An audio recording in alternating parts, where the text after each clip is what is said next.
Graham Stephan made $1.6 million a year living off of the same advice that we are about to teach you.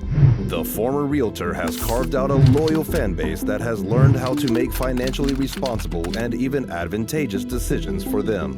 If you want to make money more easily, Graham Stephan is an excellent resource to use, and his tips have been a breath of fresh air for people that are tired of hearing the same sort of stuff over and over again.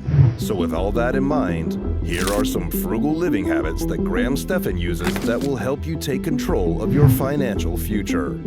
And make sure to stick around until the end of the video so you don't miss maybe our biggest tip. Pay yourself first. A lot of people can quickly grow tired of budgeting because it feels like it never really rewards you in a meaningful way. Typical budgeting tactics have the concept that you will pay all of your expenses, reward yourself in some small way, and then put the remaining money into a savings account. This mentality can be tiring over time, which is part of the reason why Graham Stephan lives by the pay yourself first approach.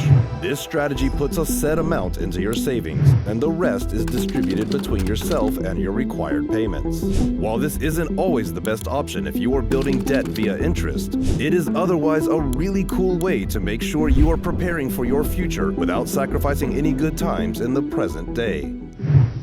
Keep track of your spending and check billing statements. It can sometimes be hard to look at how you spend your money, especially if you aren't necessarily proud of your decisions.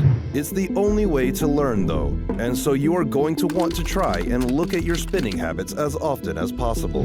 This will not only make paying yourself first easier if you want to adapt that budgeting approach, but it will also let you check for places where you may be throwing away money unnecessarily.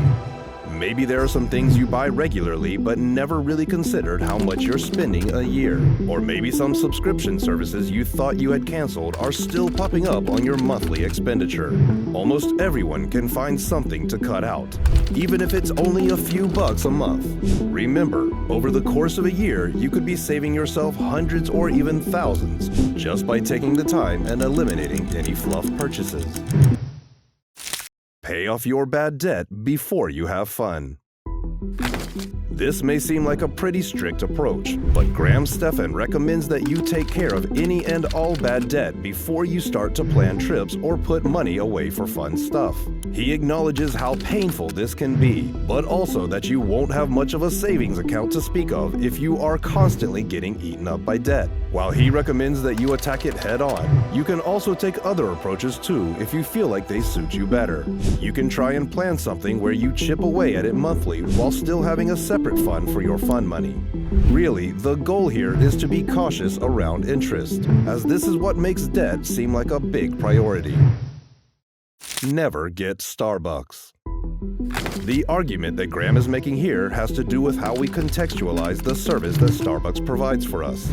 If we look at it just as being more efficient, then there is really no value to it as a whole.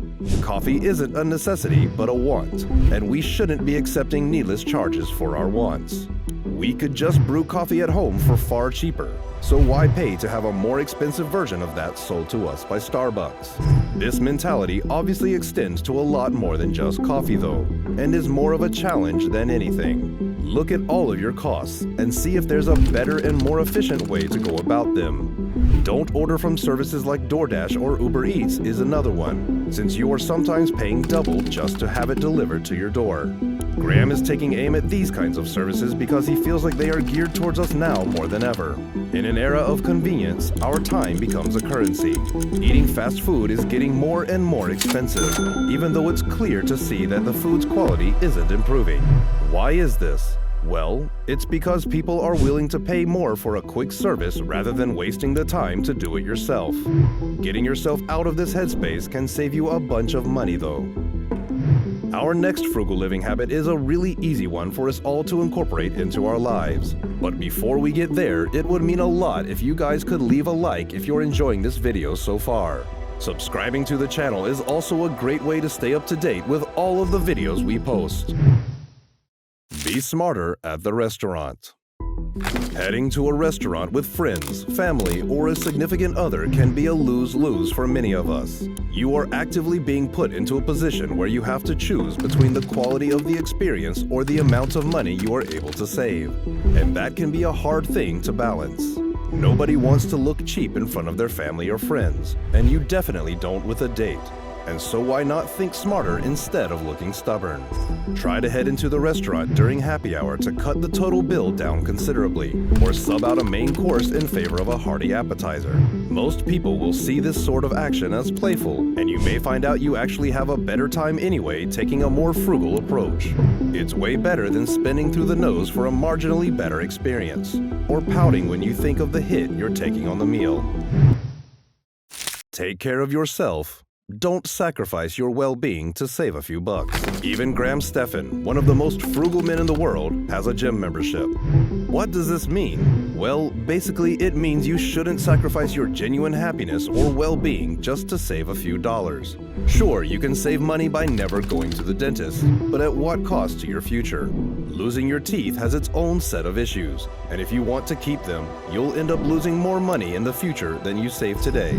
You absolutely want to be frugal whenever possible, but you also don't want to hurt yourself in order to do it. Be smart with your decisions, and you'll find yourself a lot happier than if you had a little bit more money but a lot more issues.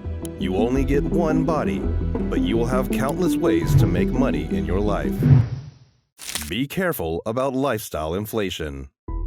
It becomes harder to be frugal as you climb the metaphorical ladder, but as you start to make more and more money, you are going to notice certain pressures that weren't there before. A lot of your friends, as well as your peers, will start to drive luxury cars, and you will hear more stories of life-altering trips or once-in-a-lifetime opportunities. These can put pressure on you to spend money in order to keep up, and you can feel like you're not fitting in otherwise. This is all in your head though, as Warren Buffett is one of the most well-respected people in the world and also one of the most frugal. Give yourself a second to think whenever you start to feel the walls closing in on you, since you can easily fall victim to lifestyle inflation otherwise. This is where you start to spend more than you are used to in order to keep up with those around you.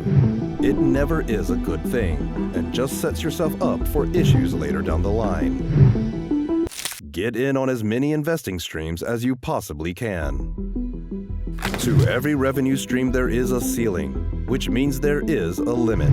In order to keep yourself from leveling out, you should try and create multiple streams that run at once. You use the money you make from one revenue stream to fund a new one, and this keeps you from having to worry about capping off your savings. This will also give you more peace of mind, since it can be really scary to put all of your eggs into only one basket. The smartest people in the world invest, and the smartest among them have multiple investments rolling at once. It may not seem like a big issue in the moment, but it can quickly become one as you start to miss your anticipated earnings, and are forced to quickly pivot in order to make up for it. What do you think is the best part of reaching financial independence? Being able to do whatever you want in the moment, or having full confidence that you'll be able to retire early? Let us know what you think in the comments below. If you enjoyed this video, please leave a like and subscribe to the channel for more videos like this one.